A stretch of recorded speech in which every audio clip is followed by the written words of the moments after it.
안녕하세요.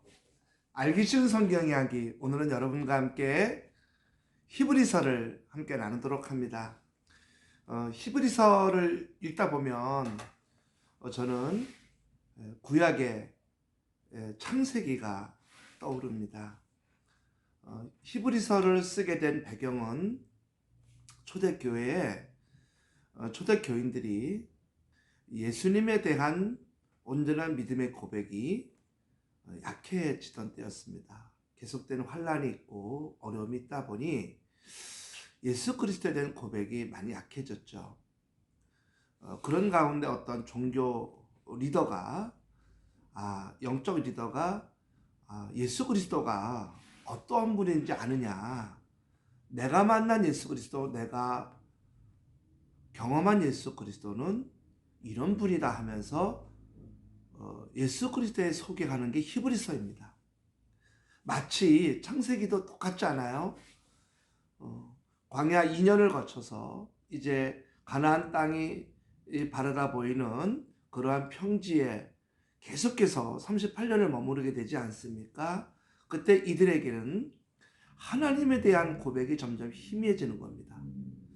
그렇게 역사하셨고, 그렇게 기적을 행하시고, 이스라엘 백성들을 지켜주시며 먹여주시며, 밤으로는 불기둥으로 낮에는 구름기둥으로 또 매일마다 하늘의 만나로 먹이시고 지켜주신 하나님에 대한 고백이 점점 퇴색하는 거예요. 진짜 하나님이 계시면 우리를 가나안 땅에 벌써 들어가게 하시지 않았겠는가? 이 하나님의 역사는 여기까지인가 보다라고 흔들리고 있었던 당시 광야 백성들에게 모세가 무슨 얘기냐, 내가 만난 하나님, 내가 경험한 하나님은 전혀 다르다 하면서 그 하나님이 어떤 분인지 아느냐 하면서 그가 기록한 게 창세기입니다. 창세기 하나님은 어떤 하나님이세요? 천지를 창조한 하나님입니다. 어마어마한 하나님이죠. 그리고 그 하나님을 믿은 사람들, 그 믿음 사람들을 하나님이 어떻게 인도하시고 역사에 가셨는지 산 증인처럼 기록된 게 바로 아브라함의 족보 이야기입니다. 그런 내용들이 창세기 내용이에요. 그래서 하나님에 대해 흔들릴 것 같던 그 믿음이 약해지는 그들에게 하나님이 누군지를 온전히 고백하게 만드는 게 창세기인데요. 히브리서는 신약의 창세기라고 해도 무방합니다. 예수 그리스도에 대한 믿음과 신뢰가 약해지는 그들에게 도대체 예수 그리스도가 누군지 아느냐 하면서 설명해 가는 성경이 히브리서입니다. 제일 먼저 이 히브리서에 언급되는 내용은 지금의 환난, 역경을 인내하라. 그러면서 이스라엘 백성들에게 최고의 위대한 선조들이 바로 아브라함과 모세입니다. 아브라함도 인내했다. 히브리서 6장 13절, 14절, 15절 하나님이 아브라함에게 약속하실 때에 가리켜 맹세할 자가 자기보다 더 큰 이가 없으므로 자기를 가리켜 맹세하여 이르시되 내가 반드시 너에게 복주고 복주며 너를 번성하게 하고 번성하게 하리라 하였더니 그가 이같이 오래 참아 약속을 받았느니라. 그가 오래 참아 약속을 받았느니라. 아브라함이 인내했다는 거죠. 그래서 결국 그 약속을 받았다는 거예요. 모세도 마찬가지입니다. 히브리서 11장 27절 믿음으로 애굽을 떠나 왕의 노함을 무서워하지 아니하고 곧 보이지 않는 자를 보는 것 같이 하여 참았으며. 모세는 어떠한 자였다고요? 참았다고요. 이스라엘 백성들에게 아브라함 믿음의 조상, 그들을 출애굽시켜서 인도한 지금의 땅에 살게 한 모세, 그들 모두 그 어려운 환란을 견디고 참고 인내했다는 겁니다. 예수 그리스도는 그럼 어떤가? 히브리서 12장 2절 믿음의 주요 또 온전케 하시는 이인 예수를 바라보자 그는 그 앞에 있는 기쁨을 위하여 십자가를 참으사 부끄러움을 개치 아니하시더니 하나님 보좌 우편에 앉으셨느니라. 십자가를 지기까지 참으셨다는 거예요. 예수님은 앞에 아브라함과 모세와는 비교할 수 없는 자기를 십자가에 목숨을 내놓으면서까지도 참으신 예수 그리스도처럼 초대교회 좀 환난과 박해가 어려움이 있는 초대교인들에게 당신들도 인내하라.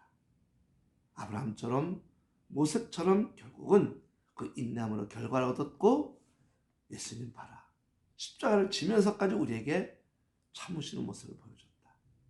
인내하라는 거죠. 사랑하는 성도 여러분, 지금의 환난이 어렵습니까? 지금의 여러 가지 환경이 참으로 견디기 어렵습니까? 여러분, 견디십시오. 이겨나가십시오. 여러분에게 그 인내가 결국 어마어마한 결실로 맺어질 줄로 믿습니다. 그러면서 예수님을 뭐라고 소개하냐면 구약의 어떤 것들과도 비교할 수 없는 분으로 고백합니다. 유대인들에게 히브리서이다 보니 유대교 기독교인들에게 주는 메시지일 것입니다. 그들에게 있어서 굉장히 뛰어난 존재가 누구냐면 천사예요. 천사 숭배까지 있는데 이 천사를 숭배합니다. 천사보다 뛰어난 게 이 땅에는 없다고 여겨질 정도로 천사의 위대함과 최대의 천사의 영성을 굉장히 이들이 강조하고, 천사가 함께하는 사람은 세상에 가장 축복을 받은 사람이라고 여기는데 뭐라고 고백하냐면 히브리서 1장 4절에 그가 천사보다 훨씬 뛰어남은 그들보다 더 아름다운 이름을 기업으로 얻으셨으니 하나님께서 그 어느 때에 천사 중 누구에게 너는 내 아들이라 오늘 내가 너를 낳았다 하셨으며 또다시 나는 그에게 아버지가 되고 그는 내게 아들이 되리라 하셨느냐. 천사 누구에게 너는 내 아들이라는 표현을 썼겠냐는 거예요. 안 썼거든요. 천사보다 뛰어나신 예수 그리스도. 히브리서 3장 3절 누구보다 더 뛰어나다고 표현했냐면 히브리서 3장 3절 그는 모세보다 더욱 영광을 받을 만한 것이 마치 집 지은 자가 그 집보다 더욱 존귀함 같으니라. 모세보다 뛰어나다고. 그분이 바로 예수 그리스도예요. 그러므로 예수 그리스도를 지금 좀 어려운 환경에 있다고 해서 배반하고 거부하지 마라. 그를 떠나지 마라. 히브리서 3장 8절 광야에서 시험하던 날에 거역하던 것 같이 너희 마음을 완고하게 하지 마라. 히브리서 4장 1절 그러므로 우리는 두려워할지니 그의 안식에 들어갈 약속이 남아있을지라도 너희 중에는 혹 이르지 못할 자가 있을까 함이라. 아멘. 히브리서 4장 1절이잖아요. 즉 광야에서 거역한 자들이 못 들어갔듯이 너희들도 천국에 들어가지 못할까 염려한다. 그렇게 거역하면. 그러면서 말하기를 예수 그리스도가 어떤 분입니까? 제사장이잖아요. 이스라엘 백성들에게 제사와 바꿀 수 있는 게 없습니다. 제사는 이스라엘 백성들이 가진 정말 특별한 시간이거든요. 근데 그들에게도 버거운 거예요. 매번 제사를 드려야 되니까, 매번 회개해야 되고, 매번 그들이 번제물 바쳐야 되니까, 매번 예루살렘 성전을 와야 되니까.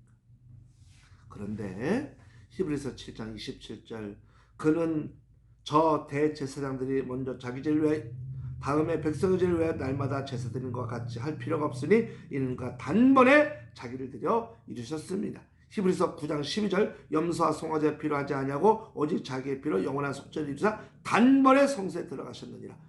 26절 그리하면 그가 세상을 창조한 때부터 자주 고난을 받았어야 할 것이로되 이제 자기를 단번에 제물로 드려. 28절 이와 같이 그리스도도 많은 사람의 죄를 담당하시려고 단번에 들이신 바 되셨고. 전혀 다른 제사. 이전의 제사는 매번 드려야 돼요.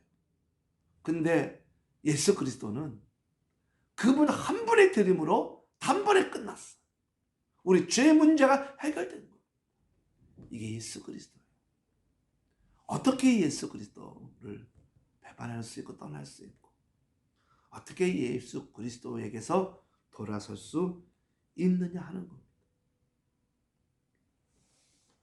히브리서 6장 6절 타락한 자들은 다시 새롭게 하여 회개하게 할 수 없나니 이는 그들이 하나님의 아들을 다시 십자가에 못 박아 드러내놓고 욕되게 함이라. 이 예수 그리스도를 포기하면 다시는 회개할 기회가 없다.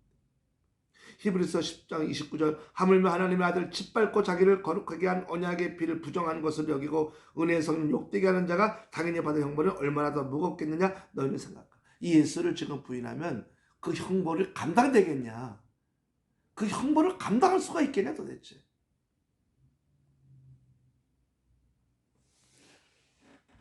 그러면서 이 히브리서에는 그런 말씀까지 적어요. 제사장들은 백성을 위해 제사를 드린다.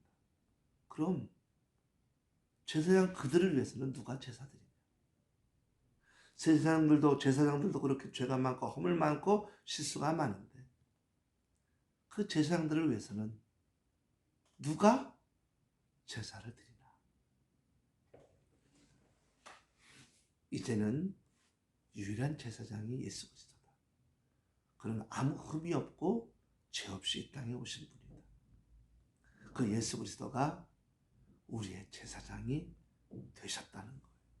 그러므로 예수 그리스도를 통해 우리의 모든 문제가 해결된다는 것입니다.